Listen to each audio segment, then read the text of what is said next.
I'm Jason Lemkin from SaaStr.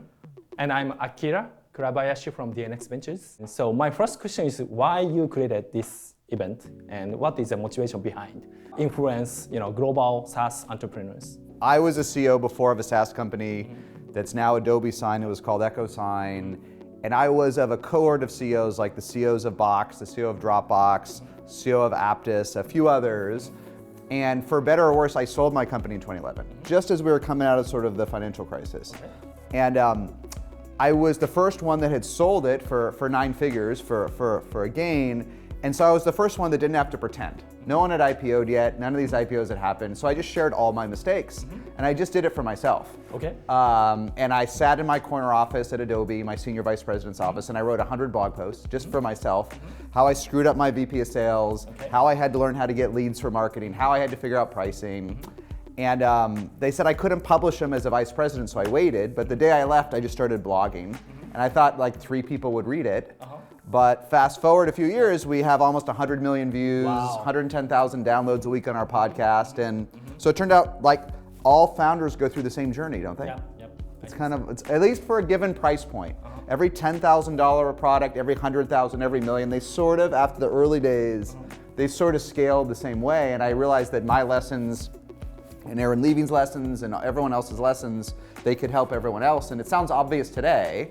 But in 2012, like that changed people's lives. They'd never read this kind of content. And then in 2014, we did our first meetup. It was just a meetup. It had no speakers, no content. Wow. And 800 people came in 1 week. Oh, great. So I'm like, that's a lot. Yeah. SaaS market is expanding a lot. Unicorn is also creating outside of the US as well. So how do you see the SaaS market expansion as well as entrepreneurs creation outside of the US and within the US? So. I don't know all the answers. I'll tell you what I do know is Gartner just said that the market for SaaS for next year, the global market, will be about $180 billion. And 30% of that is outside of the US. Almost 60 billion of SaaS revenue is outside of the US. India is the most interesting example because 4 or 5 years ago, most India SaaS sold into India. And now all the top India unicorns are becoming global behemoths across the world. So I haven't seen that happen in Japan yet. I mean, in our little office here, we're not buying 10 applications from Japanese SaaS companies, but maybe next year, right? You tell me. I don't think that means the US will shrink because that 180 billion is growing 20% a year. So what will that be in 5 years? It'll be like $500 billion in SaaS. There's room for everyone to be huge.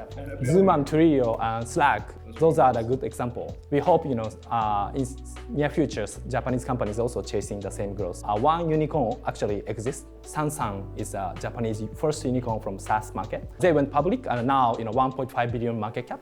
They are, providing, business card management. Yes. In the US, nobody care about the business card, right? But in Japan, still, people always exchange business card and are taking care of the business card pretty, cautiously. So that's why Sansan is created. And that kind of, local demand-based SaaS application could be the, unicorn because they can expand not to the US, but go west. In Japan, similar to US, sales and marketing market is expanded. So Salesforce Japan helped a lot.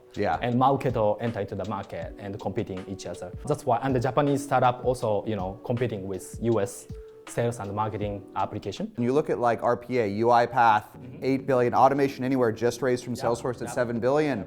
The funny thing is, they're automating old software. They make really old software interact better with newer software. I know everyone wants to talk about the new thing like artificial intelligence and machine learning, but I see we're just starting for some categories to become cloudified. Like in the US, like call center. Call center is the 2nd largest category of software.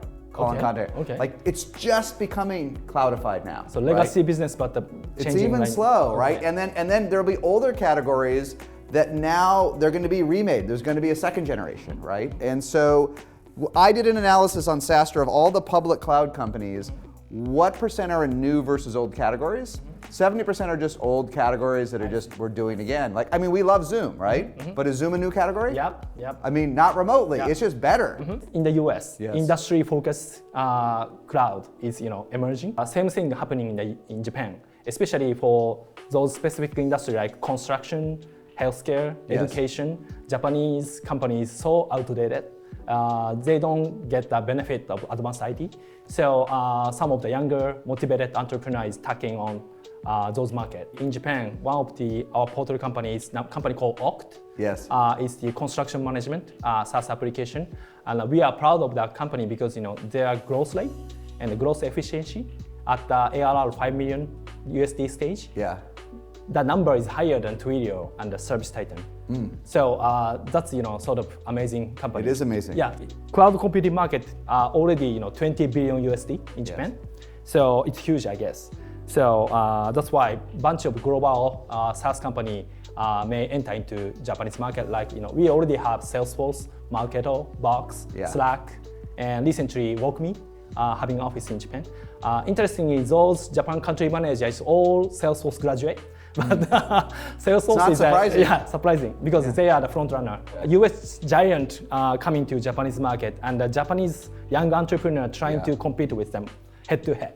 So that is what's happening, and both companies making better solution because they are competing with each other. Absolutely, makes the and product creating better. customer. And so I want to talk about those stuff at SaaStr coming March. Okay. And explain about tips to enter into Japanese market, how to find local needs and expand.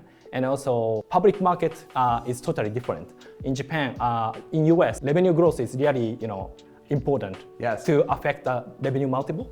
But in Japan, margin is really important. So how Japanese entrepreneur look at how to generate a profit, or how they have to focus on growth, that is a discussion point. How much money can I raise in Japan if I have a good SaaS company? Can I raise 200, 300, 400 million for like I can here? Good question. So far, the company raised the largest equity at the private market is from scratch, I guess. And they have raised 100, 150. That's it? So that's like a Series A here. Maybe a B, right? That's So, not a lot of money. SaaS Almost company. 400 million before you IPO here. That's the number. So I advise Japanese entrepreneur be more wild and more challenging, and don't be afraid of the dilution. According to your past, average ownership of the founder is 15%. Yeah, 15%. Right? Japanese founder always having roughly 45-50%.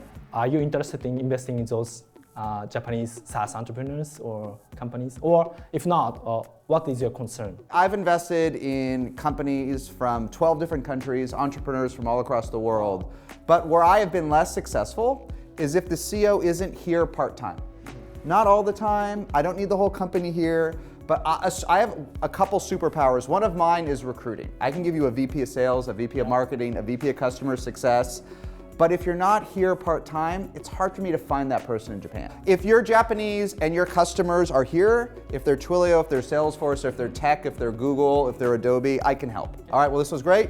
Thanks for coming here. So we'll see you at SaaStr Annual in March. Yep. And we'll talk about the do's and don'ts of Japan's SaaS market, a decade of learning. Thank you. All right, thanks everybody.